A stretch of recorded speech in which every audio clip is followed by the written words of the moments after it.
Ang kaso mo sa kanya is hindi ka natutulog. Yes, mga katotot. Okay lang to? Okay lang, sir. Bablog natin, hindi. Huwag na. Pero, sir. Okay lang sa'yo. Okay lang, sir. Tatakpan na natin kilay mo.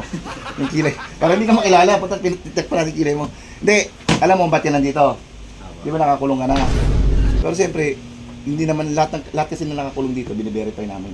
Tama naman. Kung may pending cases kayo o kung wala na. Kasi yung pag kunwari niyan, yung kaso mo nakalaya ka, lalabasan ka na ng release order. Diba? Ano, problema Magkakaroon ka pa ng problema, hindi mo alam may pending case ka pala. Kaya bine-verify namin lahat na nakakulong. Ha? Kaya hindi ko kayo makakalusot, makakatutot. Kahit napalitan mo yung pangalan mo. Oo. Alam mo bakit? Kasi nakita mo naman may system kami, di ba? Yung mukha mo nakadikit na doon, repa. Ano mawawala yan. Ulitin ko ha, ikaw ba si John Ray Ariola Gonzalez? Sir. Okay. May warrant ka kasi may pending case ka sa branch 175. Sir. Si Judge Leiva, Danilo Leiva, siya ang presiding judge dito. Napakabait na judge nito. Ha? Babalik nga po. Tanong mo sa mga nakakulong dyan, mabait yan. Ang kaso mo sa kanya is hindi ka natutulog ng 3 araw. Lagi kang gising. Dahil sa sarili. Dahil sa, ano, Babalan. sumingot ka ng utot. Hindi. Ang kaso mo is Comprehensive Dangerous Drugs Act of 2002. Article 2 ng Section 11 ng 9165. Yung drugs Sir.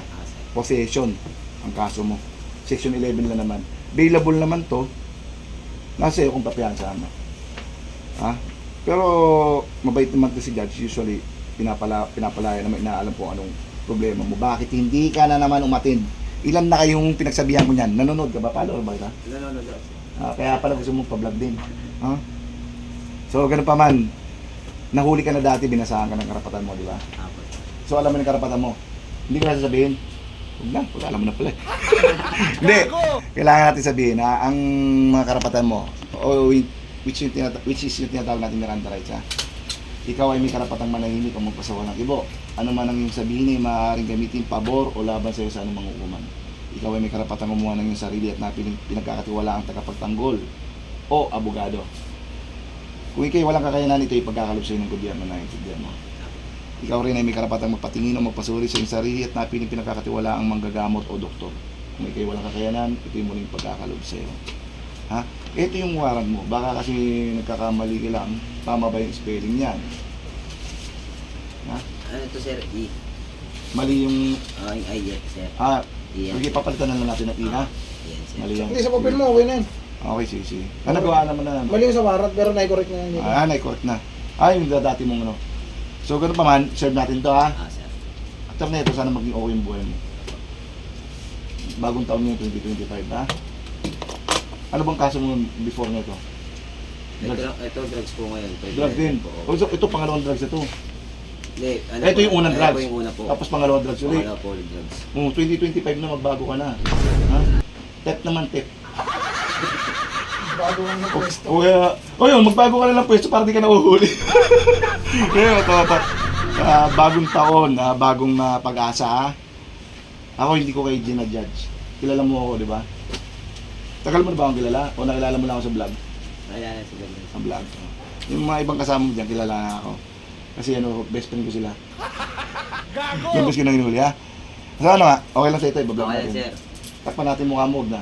At hindi na, sir. Tenga na lang. Hindi nga. Pupost ko kaagad to, bahala ka. Walang problema din, sir. Hindi nga. Paano yung mga tropa ko, makikilala ka. Siyempre, okay lang yun, sir. At Diba, least nasa vlog na ako. Follower ko rin ng mga tropa. Ingat ka palagi, ha? Salamat, sir. O, tanda mo lagi, ha? Hindi, paglabas ko, mag-ano na ako. Magtitinda na ako ng mga fishball, kikiam. Mag-aaral ka ba? Alam mo talaga, mag-aaral ka, magtitinda ka. Magtitinda na Pagsabayin ako. mo, ha? Pwede rin, sir. Kaso dati nag-alis ako dati sa City Jail. Kaso hindi ako nakakuha ng diploma kasi nga nasulog yung pinaka-ano ng mga Ba't mo naman kasi sinunog? Nasulog din, sir. Pinagbintangan pa. Kasi- Buti di ka nakasuhan ng arson. Ilang buwan ka doon? Ilang buwan ang alos? Ano masukan ka na sa city jail? Kasi hindi jail ilan?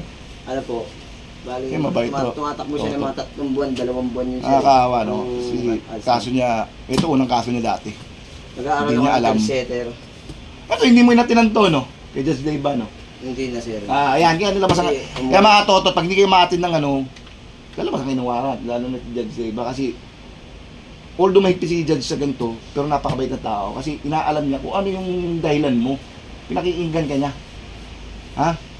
Sabihin mo yung totoong dahilan mo ha. Hindi naman kita pwedeng tuturuan doon sa kung ano sasagot mo sa kanya. Alam mo, sabihin mo may tulo ka kaya hindi ko pumatid. Di ba? Ha? Oh, ingat ka ba lang yan? Kumain ka na ba? Okay na, katapusan ko na kumain. Gusto mo mag-candy? Yun. O, sige, sige. Alam niyo yung candy? Secret ah. Oh, sige ka. Kasi gusto kong batiin. Gusto mo naman makita yung mukha mo, may gusto kong batiin. Gusto mo ng ilaw. Maliban sa ano, kabit mo. Asawa. Asawa. Asawa ko siya, Sibiliano lang. Sapat na siya, yun lang. Sabi, I love you mama. Kasi yung dumalo nung isang araw. 3 times a day. Hindi si Oo, yung may dumalaw sa'yo yung ano. Hindi si Sunshine. Oo, yun, yung ano, yung blondie yung buhok, nakatayo, tapos maraming tato. Hindi, biro lang. See you later, alligator ha. Happy New Year. Bati ka muna, Happy New Year. New Year sa inyo yan, guys. Dinalaw ka ba dito? Dinalo ko. Yan. Nung 31 po. Ayos. Yun na. Maraming dalaw dito. Mga chup-chup.